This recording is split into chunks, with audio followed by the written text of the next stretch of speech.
America's Super Saturday on WBGN TV is a matchup of two Cinderella teams. These teams a lot of folks thought wouldn't even be here today, but here they are, McKeesport and Norwin. The McKeesport Tigers might not have the greatest record in the world, but they do have some mighty weapons. Start with quarterback Cecil Howard, a threat to run and to pass. Tailback Hassad Allen can do it on both sides of the football. He's a capable safety in the Tiger secondary, and Jason Williams can score from the wing. These Knights are not only wearing shining armor, but their numbers are shimmering too. Cody Peer can run and catch. Jim Cooper mixes it up really well too. Mike Croyle is multi-talented, and Randy Ravesti has pulled down over 20 receptions so far. A lot of the so-called experts didn't think McKeesport would get this far, but here they are at Three River Stadium, the number 4 team in the Quad East Conference. Only Woodland Hills has survived with them. The Knights finished 3rd in the Quad South behind Greensburg-Salem and Penn Trafford. Norwin is that conference's lone remaining playoff club. Now, McKeesport and Norwin pulled off 2 of the most unlikely upsets of the 1999 season. In the first round, the Tigers stunned then undefeated North Hills, while Norwin shocked unbeaten Penn Hills. Last week, the Tigers got 4 TDs from Cecil Howard, and as a team, rushed for 468 yards in their 40-24 victory over Penn Trafford. Norwin got touchdowns from Mike Croyle and Jim Cooper and held off a tough Ringgold club by a score. The Tigers and Knights do have a few things in common. McKeesport lost to the Rams and Indians. Norwin dropped one to Penn Trafford. They both beat the Connellsville Falcons. Interesting game to say the least. 2 teams no one thought would be here. Here they are at Three River Stadium today in the semifinals. Now, let's get a closer perspective on today's game between the Norwin Knights and the McKeesport Tigers with the Post-Gazette's Mike White. Well, Chris, I bet you haven't seen many games over the years where the leading rushers on both teams are the quarterbacks. But that's the case here today with Jim Cooper of Norwin and Cecil Howard of McKeesport. Howard, I think he's one of the best option running quarterbacks in the WPIAL in years. Why? 3 main reasons. He's disciplined, he makes great reads, and he has great instincts. And it also helps when you're about 6'2", 180 pounds and have good speed on your side. Now, there are no secret strategies to this game. I think it comes down to something very simple. If Norwin doesn't control Cecil Howard, they don't win the game. Howard has been magnificent in the playoffs, over 500 yards rushing in 2 games. For Norwin to control him, they must play good assignment football. Coach Tim McCabe had his team practicing this week on defense without a ball. Why? They must play good assignment football. That means one man takes the dive play, one man takes the pitch man, and one man takes the quarterback. They all do their assignments well. They have a chance of controlling Howard.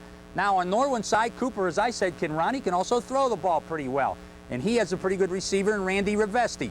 Both of these guys have some pretty good genes on their side. Jim Cooper's father was a former starting quarterback at Norwin. Ravesti's father was a starting lineman on Gateway's 1969 WPIAL championship team. Ravesti has 26 catches for the year. Cooper, as we've said before, has thrown for over 900 yards. Now, if those 2 can have a good game tonight, Norwin does have a chance. But as it comes down to, again, stopping Cecil Howard. One other player to watch for McKeesport, Keenan Harriet. He has some Division I scholarship offers. He's a defensive back, running back. But you talk about tough. Keenan Harriet has an injured knee that will require surgery at the end of the year. He has played with it all season, has put off the surgery until after football season, just so he can help McKeesport's team. Now, don't forget you can read about this game and all these semifinal games in Sunday's Post-Gazette. Back to Chris. That's a look at the next. Not their business, but they're there at the end every year, so that says enough. Well, it should say enough, and we'll find out if somebody can make the trip back to this carpet. Now, you talk about conversations. Well, we had conversations with the coaches in the previous week.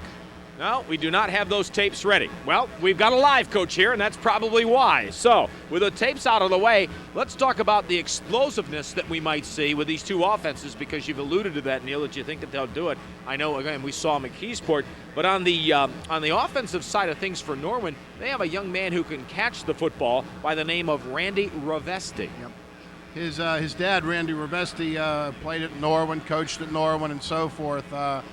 Randy's young, his son is only a junior, very tall, very quick, and he's a go-to receiver in their package. Well, we'll find out if he works out, and we'll find out, of course, what George Smith will do with his gloves. We spoke with George a little bit earlier on this week about the big game. Supposed to be here, but you're happy you're here. Yes, we are. We're very happy.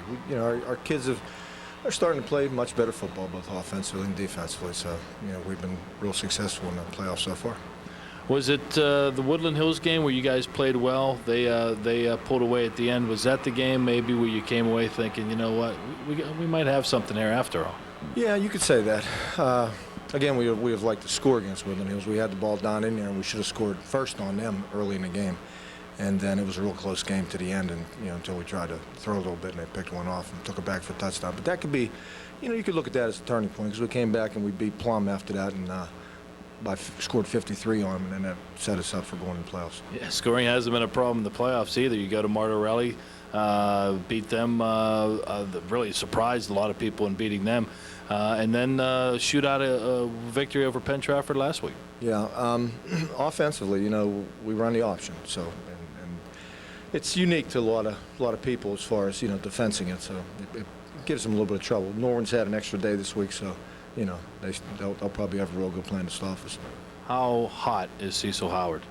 Well, right now he's playing real well. He's doing what he's supposed to do as far as reading and audibling to the different sides, as far as the number of men and etc. And he just lets his athletic ability take over. Norwin is another team that it wasn't supposed to be here, but you guys are both playing your best football at the right time. And looking at the films of the Knights, what do you think has been the difference in their turnaround? I tell you what, it's the defense. That's the number one thing. Is they have played great defense, and they stopped Penn Hills, stopped Ringgold, and they've always had the threat offensively. They've always been able to score points. They did it all year round, but right now they're playing exceptional defense. They're very big and very athletic. You like the matchups though for McKeesport? Well, size really doesn't mean anything to us because we're small, 190 pounders against 260 pounders, but it really doesn't matter. I mean, they got some fast guys. We have a couple guys that are fast also. 5 years ago, I believe it was, you were down here, you won it all, so it's probably nice to get back down here, at least, even though it's not the finals, but at least for the semifinals. It's nice being here. I mean, same locker room, everything's the same, so it's real enjoyable. All right. Best of luck, George. Thank you very much. Well, it'll be interesting to find out if George Smith can guide the McKeesport Tigers back to a championship platform that he attained several years ago. Neil Gordon, when you've been there once, is it easier to get back? No, it's not. You realize what you have to do to get back, and it helps to be there one time, but it's still a tough road to hoe for anybody. Well, we'll find out if they can hoe that road, as it were. Neil Gordon, I got to feel we'll see you again in one of these kind of games very soon. Well, I certainly hope so. It's a privilege and an honor. Okay, Neil, thanks for joining us here today on WBGN. We appreciate your time. And up in the booth now, we get ready. The kickoff is coming your way in just a couple of moments, and to call the game, Randy Cosgrove and Craig Wolfley. Craig, is that you? It's me and my glorious, beautiful self, Keith. Where have you been all day? There were 2 games earlier, Craig. Yeah, I know. I got caught in traffic. Sorry. Oh, yeah. All right, Hello, Randy. everyone. Welcome to Three Rivers Stadium. Randy Cosgrove with Craig Wolfley, former Steeler offensive lineman. Health America Super Saturday continues with our third game of the day, the first Quad A matchup, McKeesport and a very talented run and shoot Norwin Knights team. This should be a dandy, Craig Wolfley. This should be a dandy indeed. When you have a run and shoot, you never know what you're going to get. It's the duck and chuck. It can be anything. So we're going to see what happens. And McKeesport with that wishbone offense run by the very talented quarterback, Cecil Howard. We'll talk about him as we go through the game. It will be McKeesport receiving the opening kickoff here of this football game. The Norwin Knights have kicked it off. The Tigers will be going left to right on your TV screen with the white jerseys, the red helmets, and the kickoff is inside the 30-yard line, and that is where McKeesport will take over, 1st and 10. Welcome to Three Rivers Stadium, our third game of Super Saturday, Health America Super Saturday. We're glad you're aboard for the ride. McKeesport, Cecil Howard, that's all you need to know. Number 12, the quarterback, 6'3", 180, a junior. He has rushed this year for 1,600 yards, averaging 9 yards a carry. He's got 19 touchdowns, ladies and gentlemen, and in one game this year, a playoff game, he had 300 yards rushing. That is more than he has thrown passing-wise the entire season. On first down, they go straight up the middle to running back Assad Allen. Assad Allen, midfield to the 40, 35, 30, and knocked out of bounds at the 25-yard line inside the 25. We'll see where they spot it, but what a big play to start this football game, Craig. There's no way to get into it than just by putting it right out there in the very beginning, and that's what Assad Allen does on a simple dive play. He just takes it inside and then breaks to the sidelines. We got a look here. Nice give right here. He bounces off some people, bang, missing tackles. You see Assad just cut it up the sidelines there and make some great yardage. McKeesport is 7-4. They were the number 4 team out of the Quad East Conference, and Norwin tied for 3rd in the Quad South with Connellsville. Norwin is 8-3. The wishbone offense for Coach George Smith. They bring a man in motion. Howard, option, keeps it inside the 25, down at the 23-yard line. It'll be a gain of about 6 on the play. It'll bring up 2nd down and about 4. The running backs, along with Cecil Howard and Assad Allen, are Kenan Harriet, number 20, Jason Williams, number 5, and also Eric Johnson, number 32, will split some time immediately behind Cecil Howard at the tailback position.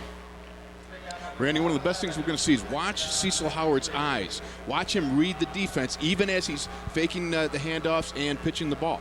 He's always reading the defense. Man in motion, that is Kenan Harriet. And good job by the Norwin Knight defense.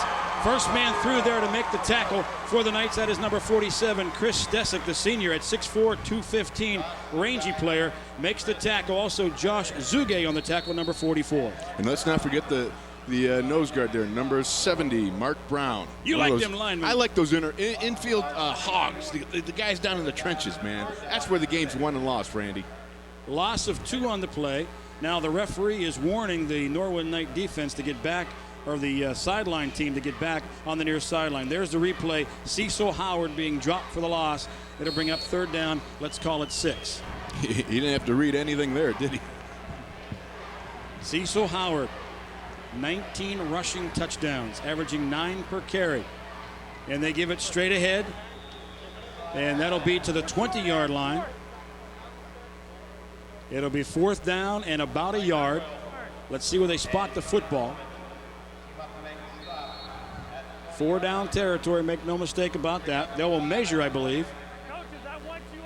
No, they're not going to measure. Official timeout, and again, and the referee is warning both sidelines now to get back beyond the restraining line. Well, you know, you've got playoff fever happening. You're in the hunt here, and people are all excited, and, you know, it's hard to contain it. Assad Allen comes up short of the 1st down. On 3rd down now, it is 4th and 1 at the 20. Option, Howard has the 1st down and lunges forward to the 16-yard line. 1st and 10, McKeesport Tigers at the Norwin Knight 16. Randy, that's a great job of second effort, because when Cecil handed on or gave the fake, you're going to see it right here on the replay. He fakes it, pulls it back in, cuts around the corner. He actually had to give yardage to get yardage, and now on a second effort, the guy's got him hog-tied a little bit, but he stretches it. Broke the tackle of number 44, Josh Zuge. At the 16-yard line, it is 1st and 10 for the McKeesport Tigers. Could you pronounce that again? Josh Zuge. You said that very fluently. It might be a hockey player. Howard, the quarterback, to the 10, and is ridden out of bounds at the 7-yard line. Is Josh Zuge from Jaromir Jagr. Penguins goal at 19:05. Oh, yeah. It'll be a gain of 9 on the play. 2nd down, less than a yard. At least we know Keith James is listening on the sideline. The doctor. I'm surprised he's not over at the food booth already.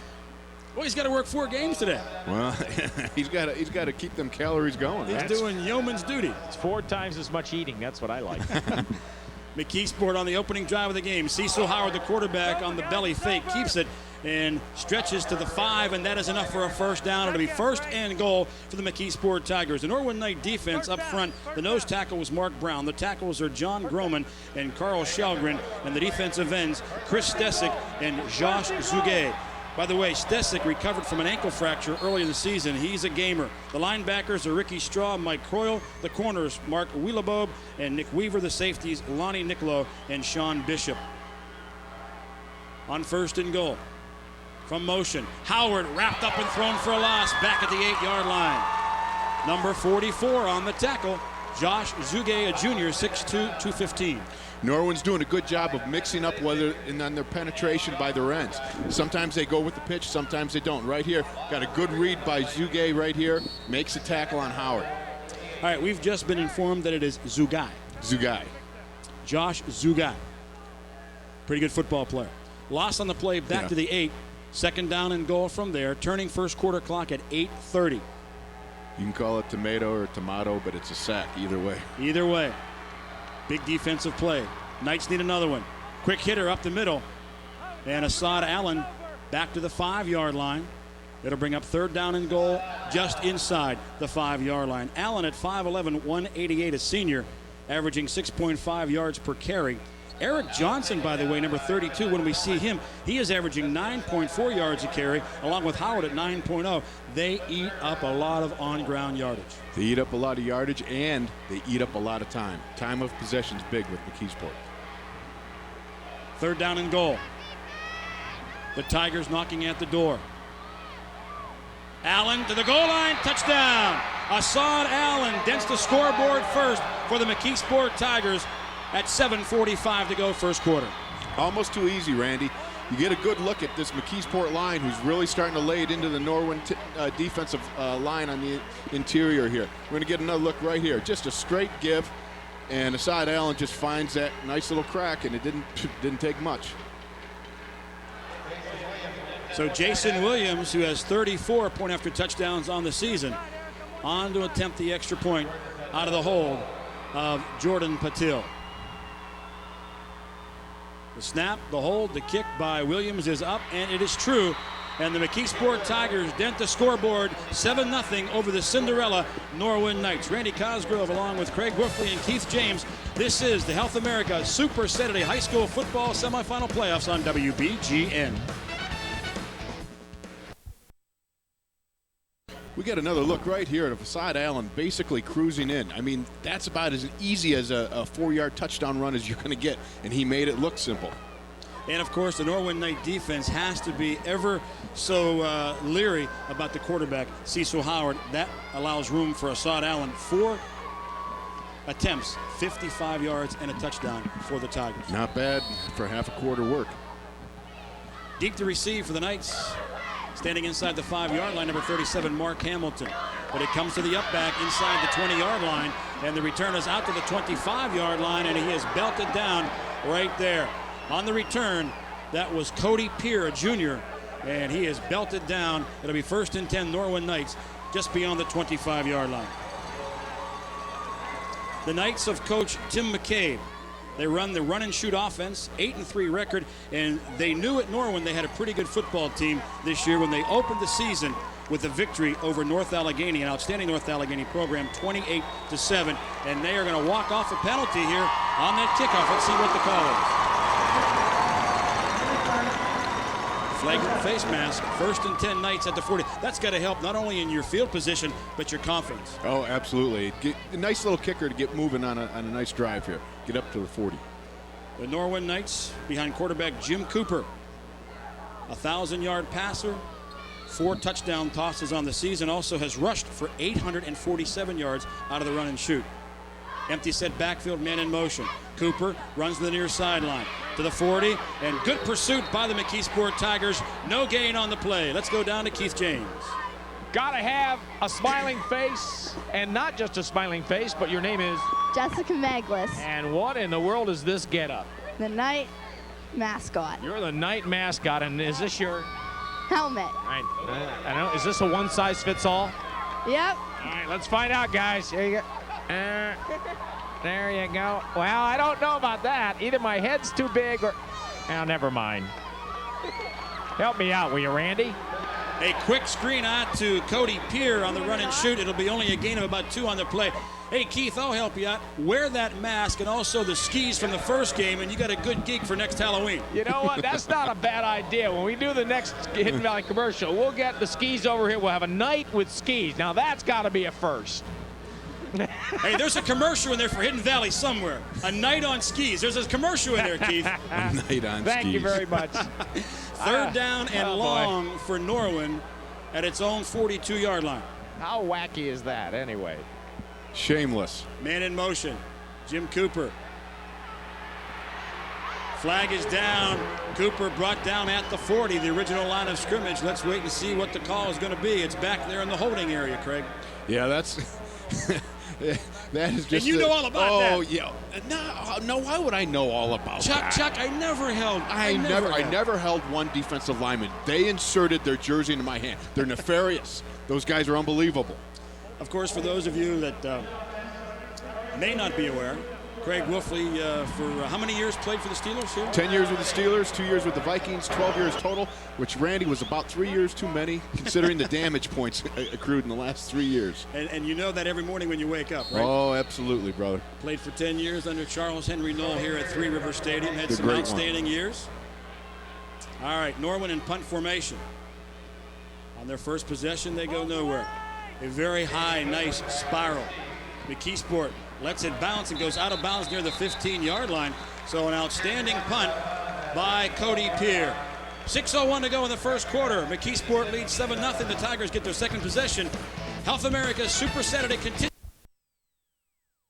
This is how he liked to play football. On the other team's side of the ball, you got a great look at Cecil Howard right here taking it coast to coast. Woo. Everybody bites on the dive, and he's gone. Breaks containment. There ain't no stopping that truck. Look at the jets, huh? Look, and of course, Greg, you remember we saw him against Franklin Regional, and that's just what he had. He had jets on his feet. Reminded me as a younger guy. You know what I mean? What? Yeah, those jets. Much younger. Oh my. Oh, the extra point is not pretty, but it is up and good, and McKeesport has a 14-0 lead. 4:55 to go in the first quarter. The Norwin Knights need to find something to stem the tide. Back with more from Super Saturday at Three River Stadium. This is Health America. Sideline talking to his offensive football team that has already put 14 points on the board. You might be wondering, what four teams beat McKeesport this year? Well, they lost the opener to Ringgold. Then they were pounded by Penn Hills in week 3, 39-6. Then they lost to Gateway in a thriller, 27-26, and were shut out by Woodland Hills, 21-0. That 7-4 record is very, very deceiving. A squib kick. Norwin picks it up at the 26-yard line. On the return, that is Mike Croyle and the loads of talent. This team has loads of talent, and they are going about proving it in a very workmanlike fashion here early in the first quarter.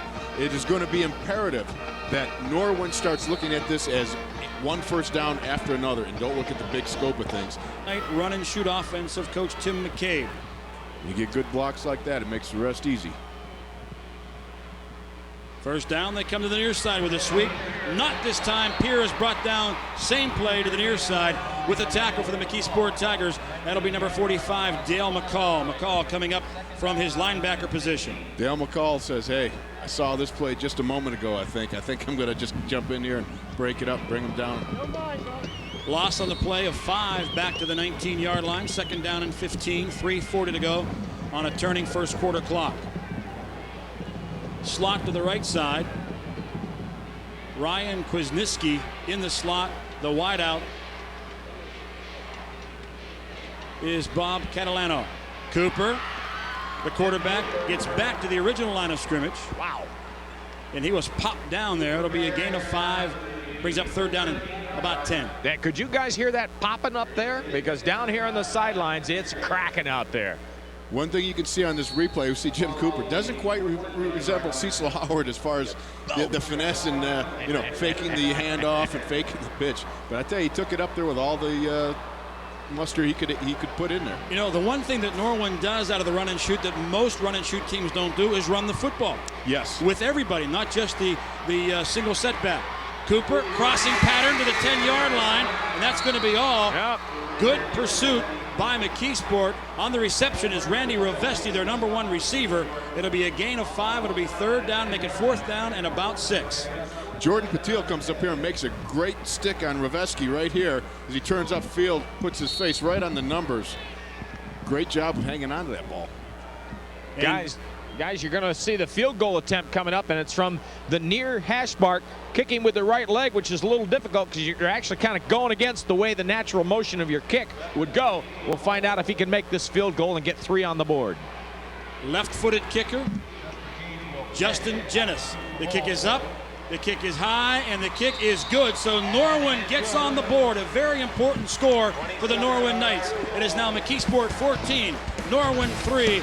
Continuing to watch great high school football on the Health America Super Saturday semifinal playoffs on WBGN. That, hey, maybe we can stay in this game. No question about it. You hate to make a drive that long and stop short of 7, but 3 was certainly important because it tells them, hey, we can play with these guys. We're in this game.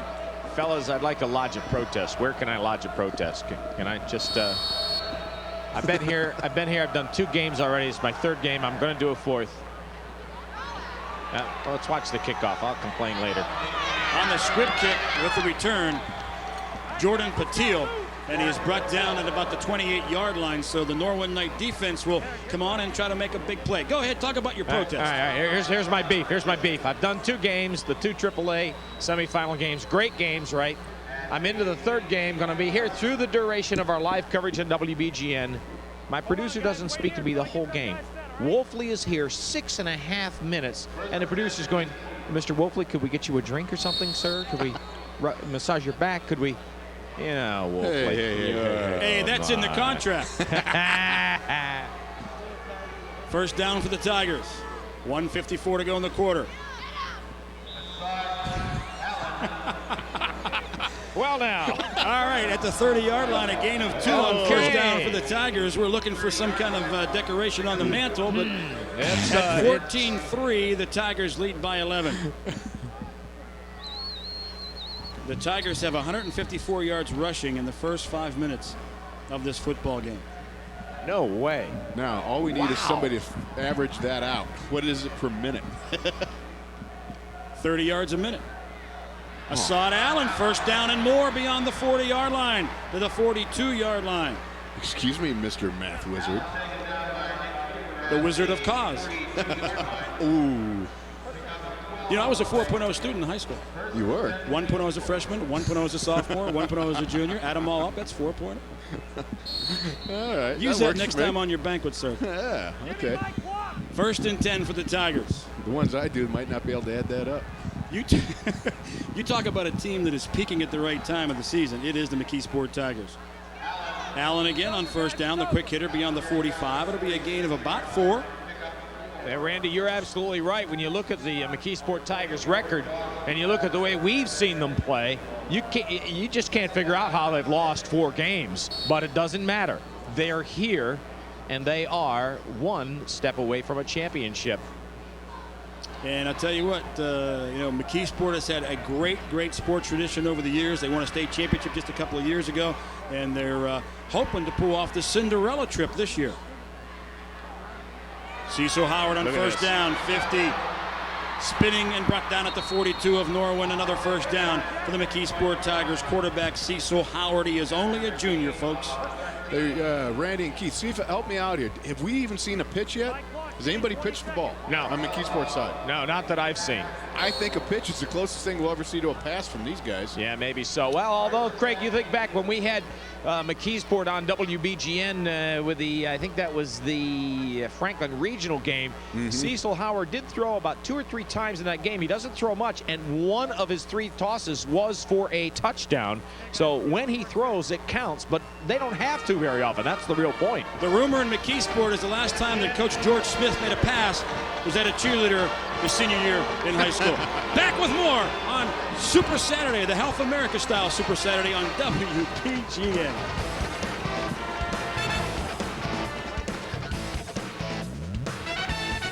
A lot of folks to pull off a production like this today, and production assistance for today's games is being provided by D&G Rentals.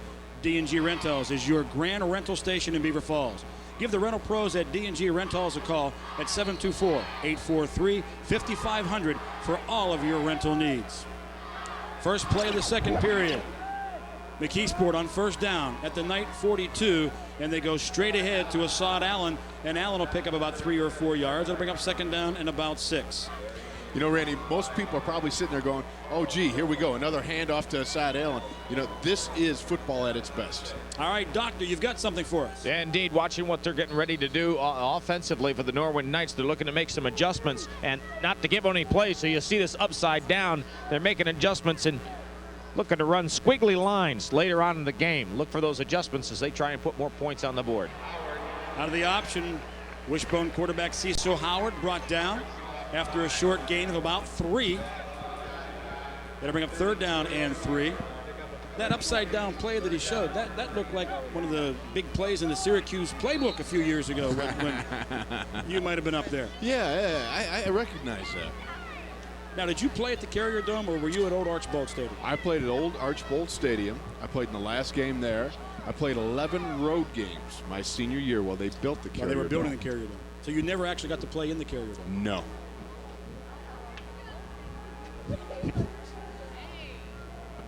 Our director just told us they did that on purpose. I think you're right.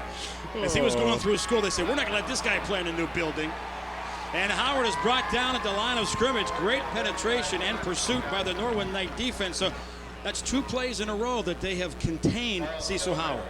The only time it seems they can really contain him is when they get him running east and west and keep him running on, just heading towards the sidelines. When he turns up north and south, they got a problem. You got to look right here. You can see right now, he just can't get it going upfield. He got good pursuit. It takes everybody on that Norwin team to corral this guy. Josh Zugai, the first man to slow down Cecil Howard. George Smith determines this is 4-down territory, 4th and 3 at the Knight 34. Howard, option, is hit and brought down very, very close to 1st down yardage. I don't think he got it, though. I do not think he has it. This would be a huge stand on the part of Norwin if they pull this off. And they will measure for the down. And before they bring the sticks out and set them down, will we allow the doctor to make the call? All right, doctor. Norwin got here, great balanced play on the field, and great support for their fans. And I'll tell you, if signs do it win championship, check out the originality of the signs. Eat 'em burger, bust 'em up, stick, never mind that. 36 to move the sticks once again. 7:20 on a rolling 2nd quarter clock. 14-3 McKeesport on top of the Norwin Knights. They send Peer in motion. Cooper to throw. Pump faking. Looking for Ravesti. Sideline toss is out of bounds at the 40. That'll bring up 4th down, and the Knights will have to punt the ball away. And he was open, Randy. When he pump faked, the McKeesport defense could really let him run free. It's just a shame he missed that shot on the sidelines there. Little hitch and go for Ravesti. The pump fake is designed to try to get the defensive back to bite. And he did a little bit, but the throw was out of bounds. Pierre will punt. It's a low spiral. Hits at the 30. Taken there by Jamie Goodwin and knocked out of bounds at the 25-yard line. McKeesport will take over at its own 25-yard line, leading by 11. Great high school football, Super Saturday style on WBGN.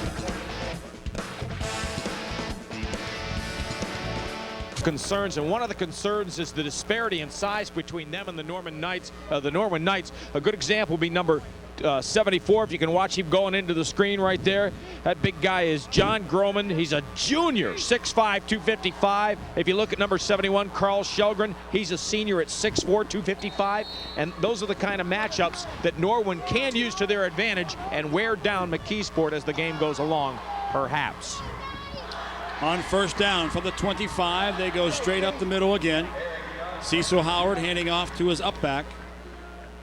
Hey, Doc, you know what you do is when you go up by these offensive linemen that you're talking about, make sure you take an axe handle. That's how you measure them. 1 or 2 axe handles across the backside, see? That's how we rate the offensive linemen. Isn't that how they measured Babe the Blue Ox between the eyes or something like that? No, this is across the backside, buddy. Was that it? Yeah, this is the power pack. That's where they get the push going up the middle. Oh, I got it. Okay. A gain of 5 for Eric Johnson on 1st down. On the 2nd down snap, Howard keeps it and is going to be wrapped up at the 31-yard line. He'll gain 1, but he'll pay for it as he is bear hugged and thrown to the turf after a 1-yard gain. All right, now let's see if I understand the formula correctly, Chris. That means that Chris Stisek, the senior, 6'4", 215 on that tackle, that was about an axe handle and a half on that tackle? He looked 74 looked like he was a good 2 axe handles right there. Okay. Okay. I'm just understanding the formula. Understand the things that offensive linemen treasure most are axe handles, slingers, and chow lines. And chow lines maybe number one. I'm not going to ask about the middle one. Option, right side, pitches him back. On the run, that is Jason Williams. He's got the first down. Cecil Howard, nice pitch to Jason Williams. One of the keys in the option offense for the defense is if the quarterback does come down and pitch the ball back, you got to try to put a lick on that quarterback within the rules, but you try to lick the quarterback. You got to keep thumping him, because if you don't, he stays fresh the whole game long. And right here we can see he pitches it off, and the Norwin defense does a good job of covering the pitch man. And that time nobody was able to put a bonnet on Cecil Howard. It was a free pitch. First down at the 37-yard line. Williams, who doubles as the place kicker for the McKeesport Tigers. In motion. Howard keeps it, turns it up at the 40, 45, and it's got room to ramble. 50, 45, and brought down from behind on the tackle. Maybe a touchdown saving tackle by Josh Zugai. He is so deceptive, Randy. He's so good at putting the ball in there, pulling it out, and then making people miss in the open field. You can't teach this. This is God-given. This is a young man with athletic talent making people miss, and we're seeing it right here, right now, right before your eyes. This guy's just doing it, man. I think it's safe to bet that in the high school season of the year 2000, Cecil Howard would be a heavily, heavily recruited young man. That's on fair first enough. down, Eric Johnson rambles to the 35-yard line, a gain of 5. It'll be second down and 5 as the clock continues to turn, under 5 to go. Cecil Howard today, 123 on 13 attempts, and of course, a touchdown. You know, as one of my favorite characters from a commercial that says, "Great Googly Moogly."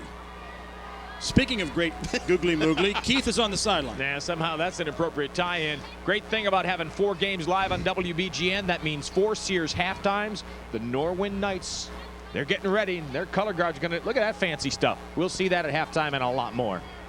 I didn't really mean that. I was just trying to find an adequate segue to go to Keith on the sideline. I think Great Ugly Mugly would have been the better one. Giggly Moogly or whatever it is you say. That commercial. Remember the guys doing the end zone painting? Yeah. It says instead of Chiefs, it says Chefs. Right. Yeah. It goes Great Googly Moogly. Right. Gotcha. First down for the Tigers. They move the sticks once again, eating up clock and first downs at the Norwin Knight 29-yard line. And there you see some of the Norwin faithful. Yeah. And, of course, nice to know that Norwin High School education is Absolutely. really a lot of Honor Society students down there, buddy. Actually, that's the Norwin Chess Club right there. That's the Norwin Chess Club. Spelled C-H-E-S-T, right? You know what I like? The one guy's got his shirt off, but he's got a cowboy hat on. Now, explain that one to me. Hey, right church, wrong pew, right? His mom said, "Hey, keep your head covered." Gain of 2 on the play. It'll be second down and 8. As the McKeesport offense continues to provide that big play capability, you might hold them for a couple of yards, you might get Howard for a loss, but you know sooner or later all that talent, you got to be leery for the big play. Now, Cecil Howard, listen to this. 300 yards rushing and 4 touchdowns in a playoff win over Penn Trafford. That is more than the entire season of yards passing, which is 298. He eclipsed that in 1 game. And there is a big play by the Knight defense. Again, they shut down Cecil Howard. You know, that was Sean Bishop came up and put a stick on it. And this is what they have to have. We got to look here on a reverse. He reverse pivots out, and Sean Bishop just puts a licking on him. And this is what they have to do if they have a hope of getting back into this game and eventually overtaking him for the lead. All right, down on the field, we have a timeout called by McKeesport with 2:52 to go. They look at a third down and 8 when we come back. You're watching great high school football, playoff style, Super Saturday on WBGN.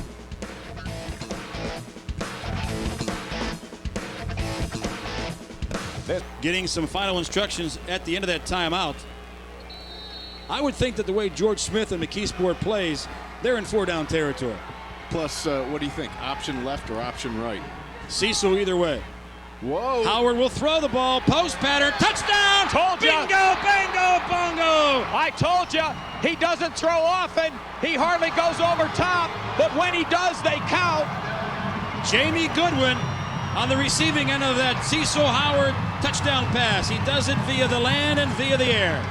Well, he had everyone fooled, including me, because Cecil Howard does a great job of disguising the play action. And, you know, just when I'm sitting here saying it's option this or option that, he goes back and throws it up there. Shows why I was just an offensive lineman. I know we've got a great game coming up next, folks, Mount Lebanon and Woodland Hills. But no matter which of those two teams wins, if they do play McKeesport, they're going to be in for a battle. High snap. They run the fire play. They pass it off to Williams. Williams to the pylon. They get the two-point conversion. Great presence by Williams, the kicker, to come up with the big play there. When things are going good, they are going good. When you can convert on a fire call on the extra point, you can't say enough that things are rolling your way. We got another look right here. The snap's high. Right here, they dump it off to Jason Williams, and he just sprints for the corner. Williams got the two-pointer, but give a lot of credit to Jordan Patil, the holder, for having the presence himself to dump the ball off and find Jason Williams. Jordan Patil did a great job of dumping it off. I can only tell you, it's a good thing Jason Williams is the kicker, simply because of every kicker I've ever seen, if he gets that fire call and they dump it to him, his first words are, please don't. Please don't Isn't that send what it a this former way. Syracuse grad, Gary Anderson, used to always say? Hey, folks, as they've been doing throughout the entire 1999 high school football season, many of the technical and creative positions for today's telecast will be staffed by students from the Waynesburg College Department of Communications. For the play. Welcome back to the Sears Halftime Show on WBGN. Randy Cosgrove along with Craig Wolfley. Keith James on the sideline. Our halftime score, McKeesport 22, Norwin 3. Craig Wolfley, very impressive offense by the McKeesport Tigers. Great quickness, and the quarterback, Cecil Howard. What can you say? He makes it go. Cecil, the diesel in that engine. No question about it. He showed why he's such an explosive offensive player, why he's a threat to take it to the house each and every single time. He makes people miss in the open field. He's got a great ability to read the field, and he also handles the ball so well. And then, to put the icing on the cake, he can throw it. And the great team defense and the speed that McKeesport has is making it tough for the run and shoot offense of the Norwin Knights. We've seen Norwin move the ball a little bit, but they can't put it in the end zone. Absolutely. All right, this is the Sears Halftime Show. The good life at a great price, guaranteed. Let's go down to Keith James for our halftime show. Always a great prescription for a lot of entertainment on WBGN. That's our Sears halftime, and the entertainment right now is provided by the McKeesport Tiger Marching Band. Let's watch and listen.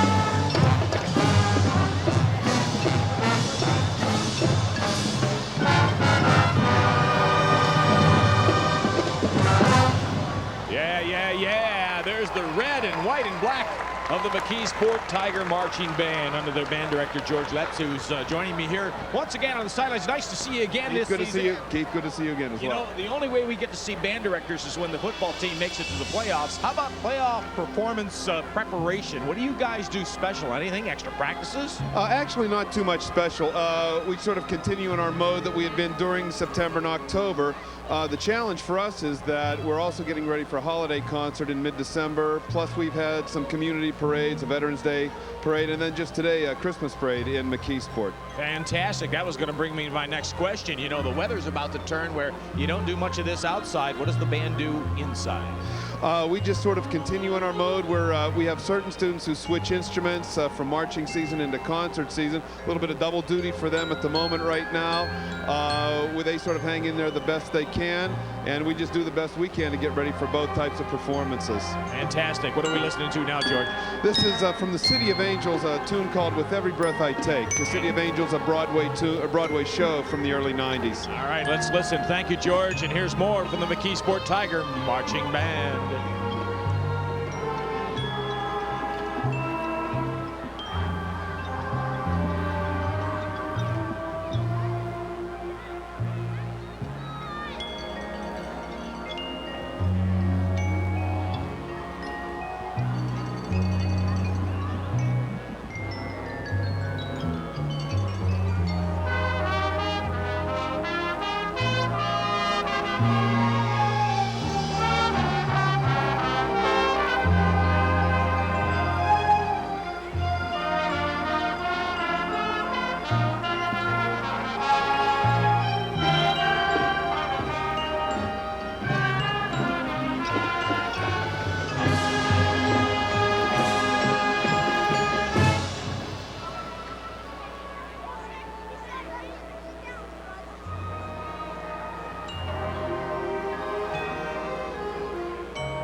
couldn't have been done any better on Broadway by Gershwin or anyone.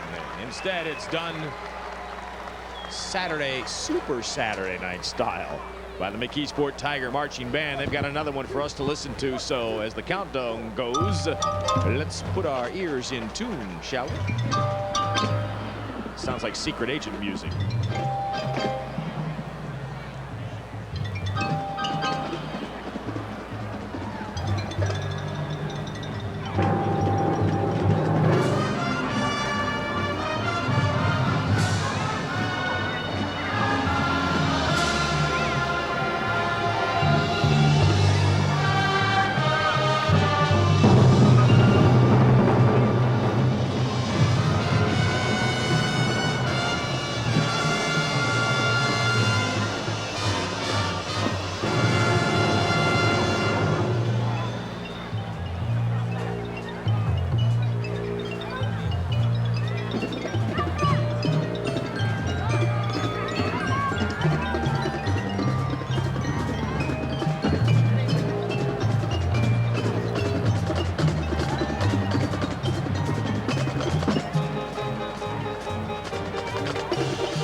Certainly a playoff performance by the McKeesport Tiger High School Marching Band.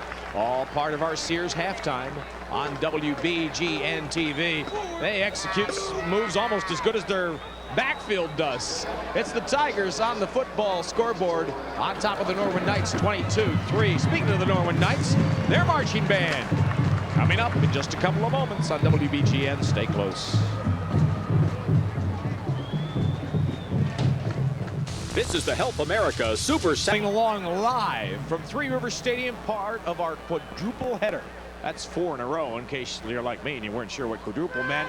We've done the 2 AAA semifinals. We're in the midst of the 1 Quad A semifinal and another one coming up. We have the Norwin Knights marching band ready to go, and we have their band director, LJ Hancock, with us right now. LJ, what are we going to listen to tonight? Well, we're going to hear 2 selections, Keith. We're going to hear 2 concert band selections. One's entitled Tritico. The other one's entitled Sinfonia Noblissima. Okay, now you also, before they play, you have to explain to me. An undefeated season for the band? What's that mean? We've had a great fall with the band. They've won 2 Bands of America regionals, one in New York and one in West Virginia, in addition to being undefeated around here locally. Wow, let's listen to undefeated music. Great. All right, thank you, ladies and gentlemen, the undefeated Norwin Knights Marching Band.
think what you just heard explains why the Norwin Knights marching band is undefeated through their performance season.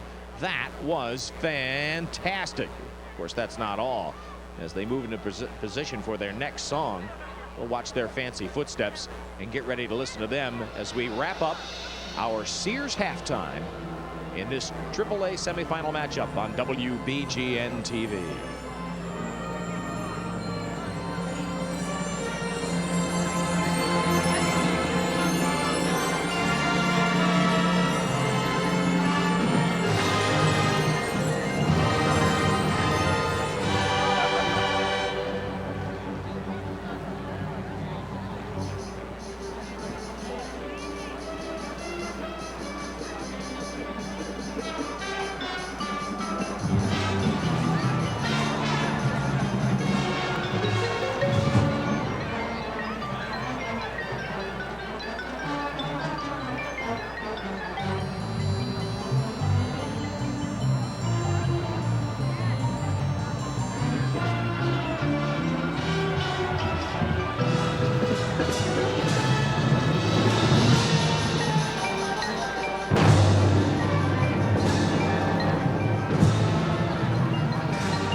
They're still there.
Performance is worth screaming about. That is a terrific performance by the Norwin Knights. High School Marching Band. And now, very quickly, we're going to chat with a couple of the guys from the Norwin Knights football team who are injured and didn't dress for tonight's game. Your name is? Jim Gallagher. Over here? Bob Kowalski. Okay, how about back here? Derek Paulson. Scott O'Cherry. Dan Driggers. And? Eric Slavin. Okay, Eric, and you want to help us wrap up halftime, please? Yeah. Tonight's halftime has been brought to you by Sears. The good life at a great price, guaranteed. There you go. And Eric will be back next season. Way to go. All right. All right, guys. More coming up. Stay with us.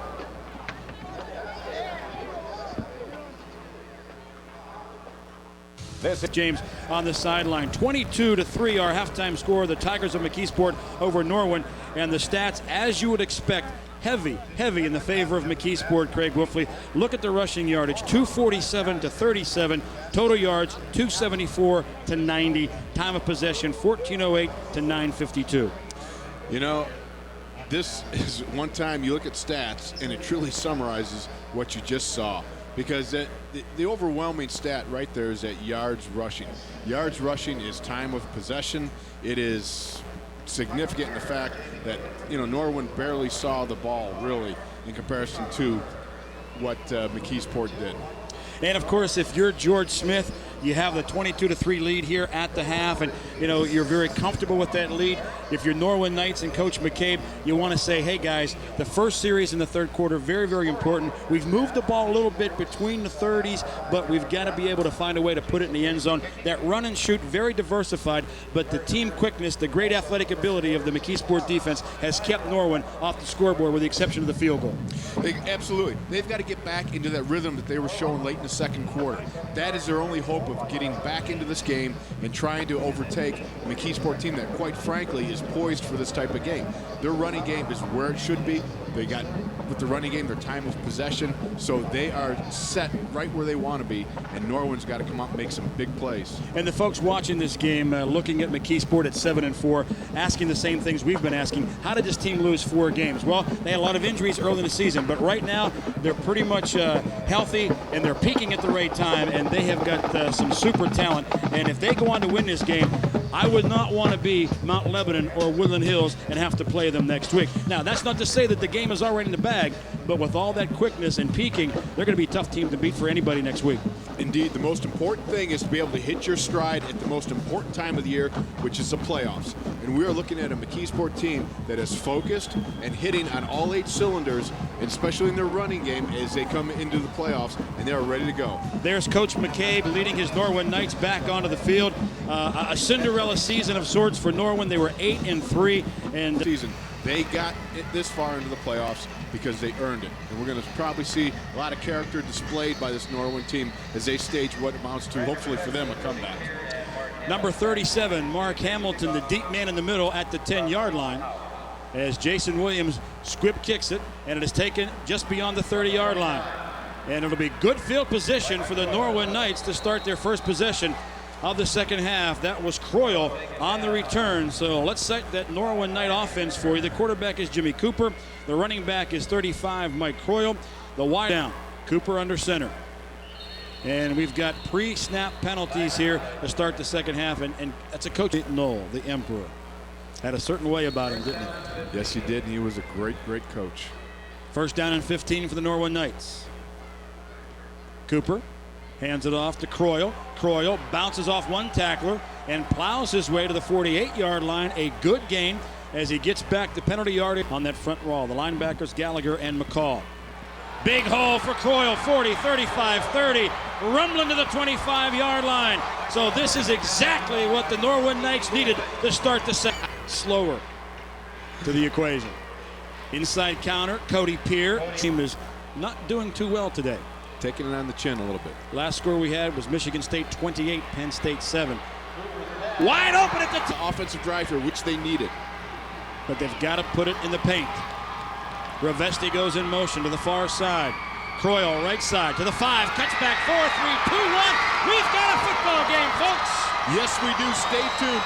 Mr. Croyle shows he can run the ball just as well as Cecil Howard. The extra point is up by Jennis, and it is good. Yes, Virginia, we do have a football game. McKeesport 22, Norwin 10 in the third quarter. Low driving kick taken by Goodwin. Out to the 20. 25, 30, tiptoes down the sideline and is out of bounds beyond the 40-yard line. So McKeesport will get good field position in the Tigers. Let's see what the Norwin Knight defense can do here. Howard, straight ahead handoff. Assad Allen to the 45. He'll get 3. Hit a ball. Get it back and give it to their O. Cecil Howard keeps it near the 50-yard line, but is battered down before he can reach the midfield stripe. He'll get about 4 on the play. That'll bring up 3rd down and very short. And got over 20 minutes of football left in this one, folks. A lot of time for Norwin, down by 12. Nowhere for the running back to go. Assad Allen hit and dropped at the... Gets off a wobbly punt, taking it to 21. On the return, the ball is loose and recovered by Norwin. Great presence there by Mike Chobe to recover the ball. Let's go down. Croyle on 1st down, dragging tacklers out beyond the 30 to 31-yard line. He'll get about 7 on the play. Blistered a few buttons. I thought he was pretty calm in his comments to me, headed off the field at halftime. Cooper, option pitch to Howard and the crew. 3rd down. We'll call it 5. Can Norwin keep the momentum? On the draw to Croyle. Tries to string it out to the 34-yard line. He'll be about a yard shy. Will McCabe gamble?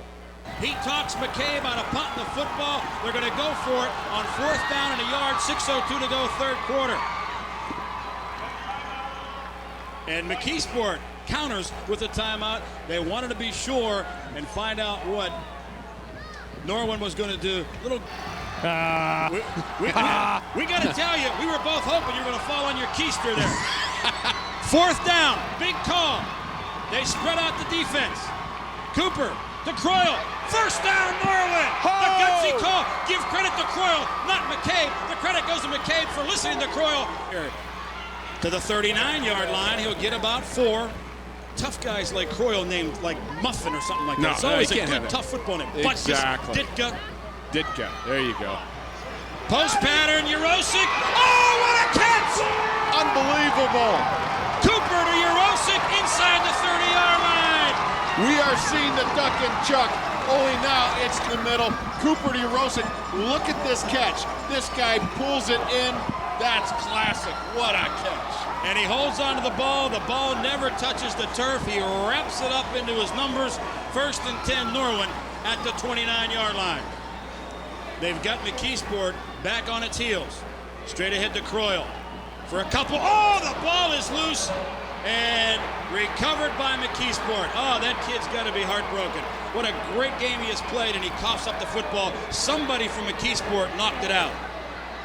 This is absolutely unbelievable. I mean, you just, after a great series, to have this happen, oh, you know what? It's got to make Mike Croyle heartsick after what he has been doing this 3rd quarter. Number 50, Matt Gary, forces the fumble. The defensive end at 5'10", 210, and the Tigers back on their heels dodge a huge bullet by the Knights. Huge. 1st and 10, McKeesport after the turnover at its own 26. And they ride the belly play to the... Cecil Howard brings a man in motion. Howard keeps it, comes down the line. Read nicely by... Better than watching 4 football games at Three River Stadium, and that's being at stadium to be so close to food. The nacho stand's right here. This is great. Go get a chalupa. All right, there goes Howard, the game breaker. 50, 45, 40, stays on his feet. Oh, baby, kiss him goodbye. Oh, what a revolting turn of events for Norwin. And this game just turns around back and forth, and Cecil Howard's got his mojo working again, and he takes it to the post on a big run. This guy is big time. Can't say enough about Cecil Howard and his broken field running. Wow, let's take a look at it. Right here, you got to look at it. He looks at the option. Guy says, nah, I'll keep it. Heads up field, makes some people miss, outruns some other people. Right here, blowing by guys, shrugging them off, almost stumbles, keeps his balance, somehow finds his way to the end zone. Williams' point after is good, a revolting turn of events. Norwin on the verge of maybe making it 22-17. All of a sudden sees it become 29-10. A big, big swing. Wow.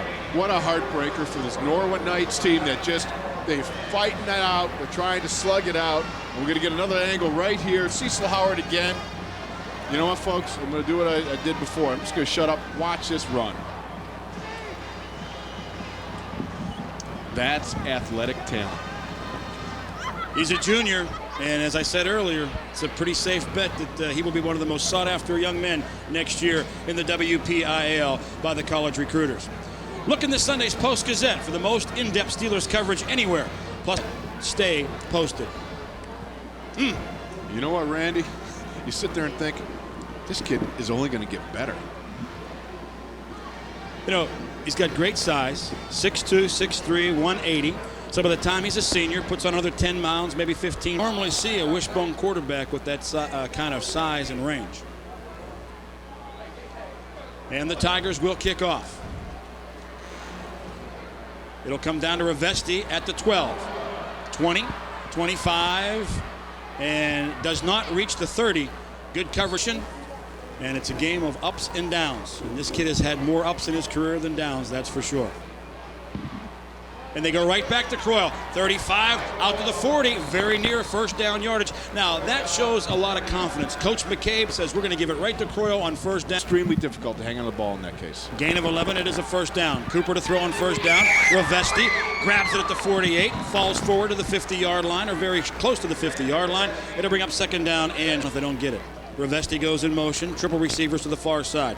They give it off to Croyle, hit at the 50, fights his way for the first down yardage and more. On the tackle for McKeesport, that was number 45, Dale McCall. Say, he's got to go finish that, all right? All right, maybe if they win today, he will go do that for next week. Yeah.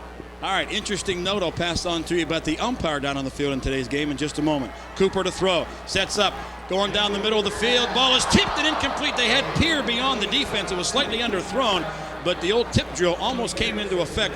That ball was tipped by the defense and almost caught by Peer. With that tip for the Tigers was number 20. That was Kenan Harriet. Well, I'll tell you what, Jim Cooper was whistling by the graveyard here. We got to look at it. He throws right into the teeth of double coverage. And Ken Harriet, already having one pick, was set up for a second one. And you know what? He was looking at some, picking up some turf there, I think. Maybe if we can get a shot a little bit later of the umpire who stands behind the defensive line on the field and also stands over the ball in between plays. It's Frank Solomon, and I'll tell you about Frank after this play. Deep pitch to Pierce, sweeps to the near side, the short side, and he only gets back to the line of scrimmage. Good pursuit, bigger, stronger team. Freeport always a smaller, quicker team. He's got 2 WPIAL championships. Now he's a referee. He's a mutter. Great guy, Frankie Solomon. All right. Screen pass to the left. Croyle has blockers out in front, but great defense. The Tigers fight off the blocks. Randy, they had this screen set up. It was made for this team right here at this moment, and McKeesport comes in and shuts off all the water on this one. You're right here. Cooper throws it over to Croyle. They had 3 guys out there, and McKeesport does a great job of knifing through the lead blockers there and stopping them for virtually nothing. So it's fourth down. We'll call it 9. And down by 19 points, Norwin is going to go for it here. They pretty much have nothing else to do but go for it with 25 seconds left in the third quarter, down by 19. Cooper. Can he answer the call? Rolling, and it's going to be sacked back near midfield. The McKeesport defense rolls on that series, and we have got the end of the third quarter coming up very shortly, but it is going to be a turnover on downs for the McKeesport Tigers. Remember that during today's games, or anytime, the Unique Pizza Factory is turning out the freshest and best pizza creations in the area. From a full line of appetizers to factory. Are you like Jim Rankin earlier? He wanted to get that Hawaiian pizza. Oh, look at this hole. Here we go again. Will McKeesport put the knife in the belly? They do. Assad Allen on the last play of the third quarter goes the distance from 51. Mamma mia. If Dracula was going to sit up, he ain't no longer, because they just got a stake right in the heart, delivered by Assad Allen. Makes a nice gallop here and goes to the post for a nice 6 points here. Wow. We got to look right here. Straight dive. Backer overruns. and look out. This guy outside Allen, you know, we've been talking so much about Cecil Howard, and this guy here is quite a running back himself. He does a great job out in the open field, and right there you can see he displays all the characteristics that Cecil Howard does. The extra point by Williams is up and good. And McKeesport with a commanding 35-10 lead. Let's look at it again and watch impressively. Right, number 33, Ricky Struff from the Norwin Knights overruns the dive guy. He's got to take the dive guy. He's the inside backer. He overruns it. He was going for Cecil Howard. Side Allen makes him pay. One miss, and they can take it coast to coast. 128 yards, 11 totes, 2 touchdowns. Now, you know, as the clock was winding down there, Norwin might have relaxed just a little bit, thinking, hey, this is probably going to be the last play of the third quarter, when in reality there is 1 second left up on the scoreboard. But they might have relaxed on that play, and you cannot do that. One time you just relax, you miss, and wham, look out, 6 points. Remember to stay tuned later in the game when we announce the King's family play that we think made the big difference in the game. So stay tuned for the King's Family Restaurant play of the game. And there's a lot to pick from. There is. I'll tell you what, if the people from the Unique Pizza Factory shot up a stand, and guess what I discovered? Oh, I can they hear have it. I have a whole tray of M&Ms and Twizzlers and all that really good stuff. Oh. An M&M taco. Yeah. There's the kickoff. Cody Peer, 25-30, out to the 35-yard line, and that is where Norwin will start its first possession of the fourth quarter. But it has been up to Norwin 10. McKeesport Tigers building this 36-10 lead. Speed, speed, and more speed. Cooper, the quarterback, over the middle. The pass is incomplete, dropped by Cody Peer. Wide open on the turn-in pattern. There you go. There goes Croyle, the all-Wolfley ball carrier, out near midfield, and a first down for Norwin at the 48-yard line. It's a garden bucket with dirt in it. There you go. There you go. Who's John Madden anyway? Cooper. Sideline pass, incomplete, out of bounds on the far side. Did I tell you I was starving? You said that about 3 hours ago. Oh, sure. Now the crew's coming up telling me the food's downstairs. They want to set up a screen pass, and it's incomplete. And McKeesport was. This may not be the biggest in the WPIAL, but they make up for their lack in size with their quickness. 2-4. And Croyle has nowhere to go on the draw play. So the clock now very much in the favor of the Tigers in addition to the scoreboard. We're down to 11 minutes to go in this football game, and Croyle was a tired puppy, no doubt about that. He's a little bit tired. He's been the main go-to guy in the second half. And, you know, his spirit's got to be down just a little bit after giving up that fumble. But you know what? He keeps his chin high and his chest out, and he keeps fighting. That's all a football player can do. It's fourth down as they flip the down marker. Another key conversion attempt here for the Norwin Knights. They bring Rivesti in motion. Cooper needs 10. Rivesti sideline. He's got it! And out of bounds inside the 25-yard line. The defender went for the ball, came up empty. And, you know, he just keeps going, takes a licking, but keeps on ticking. And Croyle does a nice job of running over. Rivesti in motion. Cooper rolling to the right side. He'll keep it and will go nowhere. He'll lose about 3 or 4 yards. Again, great read. Quick. It's coming that way. You got to look right now. Jim Cooper, 11 attempts, 17 yards, 120 yards. 11 for 17. 11 for 17. Thanks. The cerebral one. Yeah, I just. The pass is deflected and intercepted by McKeesport's Jordan Patil. 25-30, 35 to the 40. Hurdles a tackler near midfield and is going to be brought down there. And this is what happened when you get in a position that you have to throw every down. Besides having somebody not able to read the statistics, you got defensive backs sitting back there trying to pick them off, and indeed they do. Jordan Patil makes a nice pick here. See, that's like when they run those tip drills. I don't know. When I was an offensive lineman, you see the defensive backs playing the tip drill. You thought it was all fun and games, you know, where you're doing the only tip Oklahoma drill you had was the sirloin beef tips at the chow line. That's right, baby. You'd lay down your little double fin spot for the boys when you're getting and they're bringing more. The ball deflecting off a Norwin receiver. Howard, straight ahead. Maybe a yard gain at the most, and that's going to be about all. That is Jim's big McKeesport offense. Nobody'd know your name. They'd know your name less than an offensive lineman. Howard, quarterback keeper on the option. 40, 35, 30. And he's going to go to the house again. Remember the name, Cecil Howard. What's that? You can't shut him down. You can only hope to contain him. Well, they can't even contain him. Cecil Howard is putting out a one-man show today and showing why the McKeesport Tigers are such a powerful force to be reckoned with in the playoffs coming up.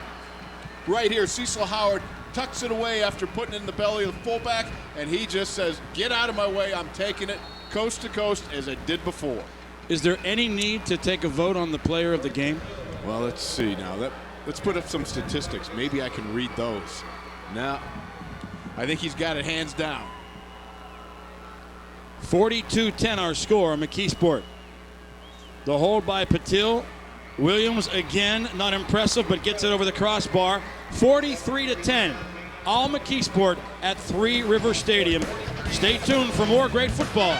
The Health America Super Saturday Show continues on WBGN.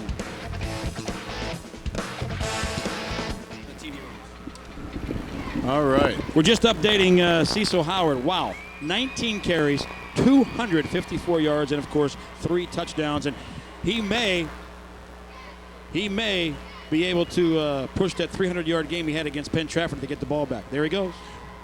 Goodbye, goodbye, goodbye. That's all he's saying. He leaves everybody in the dust. Touchdown runs of 69, 48, and 65. Impressive. I'd have to kick my boots off to do some ciphering on that. And look at the size of the kid, 6'3". McKeesport's kickoff to the near side. And going to the knee to make the catch is Ricky Straw. So Norwin will take over right there where the knee went down at the 32. Speaking of going down, let's go down to Keith James on the sideline. Thanks, Brandon. You know, weather-wise, it's been a little cooler throughout the course of the day. Hey, check this out for me for a while. Got it, brother. I have to sit down. You are sitting. And Croyle will pick up about 7 yards on first down as he inches ever so close to the 100-yard mark.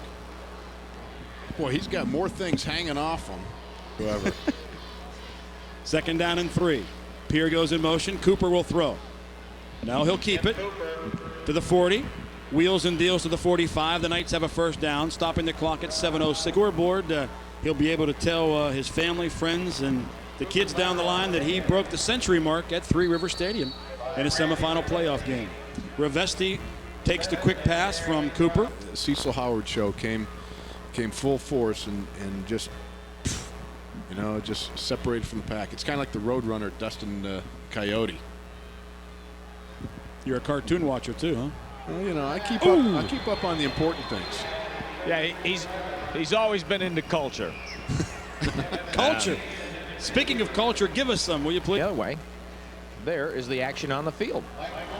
And Kroll got turned around the other way by the McKeesport defense on a short game, but enough for the first down. You know, he showed us the tent there and the nice. He's a gamer. He's a football player.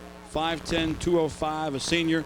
And, of course, this will be his last high school football game today, as will all the other seniors on the Norwin squad. There goes Croyle, adding to his numbers as he plows his way to the 36-yard line. And not pin this game on Mike Croyle. Oh, no way. No way. In the big scheme of things, as they might say. Exactly. Nice spin move by Cooper, avoiding trouble, and picks up the first down to the 20-yard line. And this kid's a gamer, too. Jimmy Cooper, the junior quarterback, he's back next year at 5'9", 160, but he plays a lot bigger than 5'9". He's a similar style of what Tarkenton was as a player, able to avoid trouble, scramble, throwing on the run. And I'm going to be curious to watch him play next year as a senior and see how he develops with this Norwin offense as Croyle picks up another good gain on first down. Well, it's got to be an offense he loves to run. I mean, it's wide open. It's perfect for his ability. Yeah, it keeps people involved. It's fun, you know, unless, of course, you're on the duck part of the duck and chuck. All right, let's go right back down to Keith. He's got some Norwin band members. Yeah, I got to have some of them. Let's get some names first. Betsy, Sarah, Laura, Rebecca. How come I can't get it off. It's hooked in my head now. How come the chain didn't come down around your chin? I am not really. Sweet near side, Ravesti, the 15, stutter steps to the 10, inside the 10. It'll be first and goal for the Norwin Knights. Nice Norwin Knights. If indeed they do score, there's no guarantees on anything, but this guy here has been leading the charge in the second half. Again, And he is the sole reason he's brought, not the sole reason, but he has brought his team, led the way to get them back in the game before Cecil Howard took over and removed it. They give it off to Cody Peer, and he's going to get the touchdown for the Norwin Knights behind the lead block of Mike Croyle. And the Knights are on the board once again at 2:46 to go in a football game. It is 43-16. Kudos to the Norwin Knights football team. They fought back on this. You know, they didn't quit. It would have been so easy to quit, but there's no quit in these guys. These guys have been doing it all season long, and they're going to do it until the time runs out and there's nothing left on the field. And you saw the good lead block by Mike Croyle paving the way for Cody Peer and the touchdown. The extra point by Jennings is up, and the kick is no good. Wide to the right. It's inconsequential. 43-16, McKeesport with the commanding lead. And McKeesport next Saturday will play the winner of our next game on WBGN. And that, of course, would be Woodland Hill, Cecil Howard, don't you think? Sounds like it and to me. He has made the big plays, the big contributions to his team's performance. The Wendy's Player of the Game coming up later in today's broadcast right here on WBGN. Now, to the Player of the Game from the sidelines. Dr. Sideline. As they've been throughout the 1999 high school. Although she's eating right here, right now, I'm starving. She's done a great job all year long as all the students from Waynesburg College. A bouncing kickoff goes to Jamie Goodwin, and Goodwin returns it from inside the 20 out to the 31-yard line, and that is where McKeesport will take over 1st and 10 with one of these McKeesport guys will tell you right after this. How many playoff appearances for your Steeler ball clubs during your 10 years here? Oh, about let's half? see.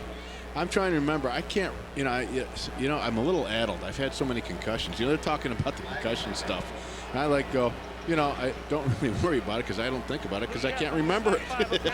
I guess that's what happens when you have a concussion. All right, but you had your share of playoff games. We had my share, yeah. I mean, you were right after the Super Bowl years. Wait a minute. Randy, let me help you out. Let me help you with this interview. Go. Craig, what's your first name? Okay, you have to get simplistic with this guy. How many Holy fingers, cow. right? Yeah. No, seriously, I would say 1, 2. We've had probably 4 or 5 playoff appearances. About half of your years you made the playoffs. But the point I was getting to is you came in right after the Super Bowl era. Yeah. So the decline of the Super Bowl dynasty coincided with your entering the Steelers. I just wanted to make that analogy. Down 11 for McKeesport, even though you never got to a Super Bowl. Fantastic. Chuck Knoll, Jack Lambert, Joe Green. I mean, these guys were just fabulous. New quarterback in there for the McKeesport Tigers. That's Ryan Kwasinski.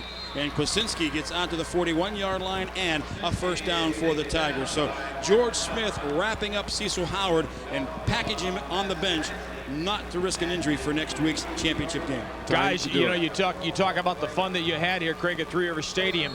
Think about the fun that's being had by those McKeesport Tigers. They may never go on to play pro ball. They may not even go on to play college ball, but they're going to treasure this one forever because they know with the win in the semifinal tonight, they're coming back against somebody next week, and they'll be able to scout them because we've got that game, Woodland Hills and Mount Lebanon, next on WBGN.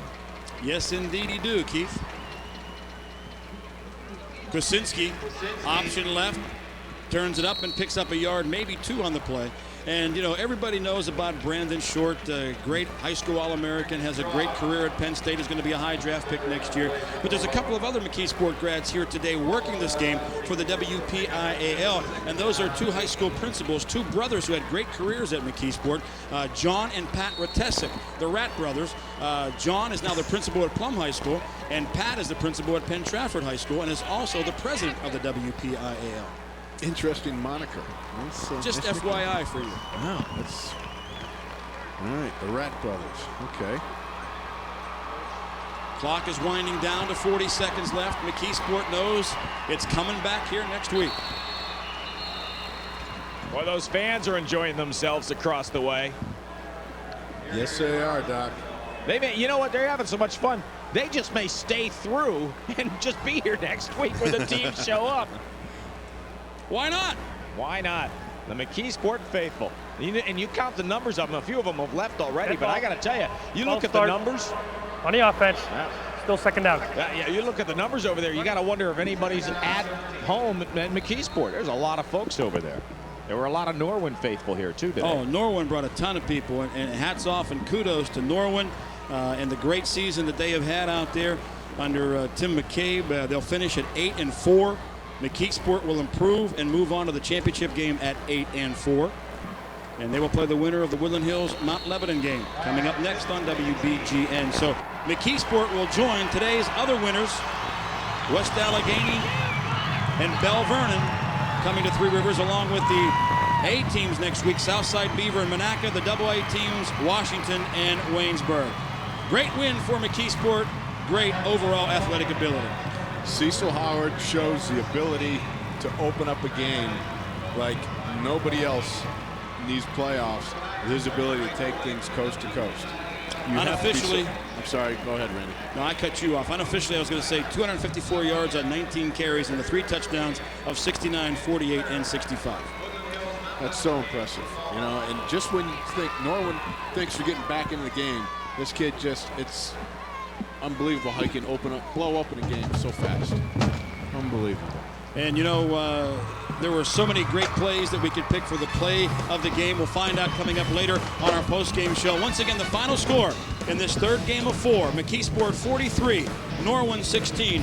Health America's Super Saturday on WBGN.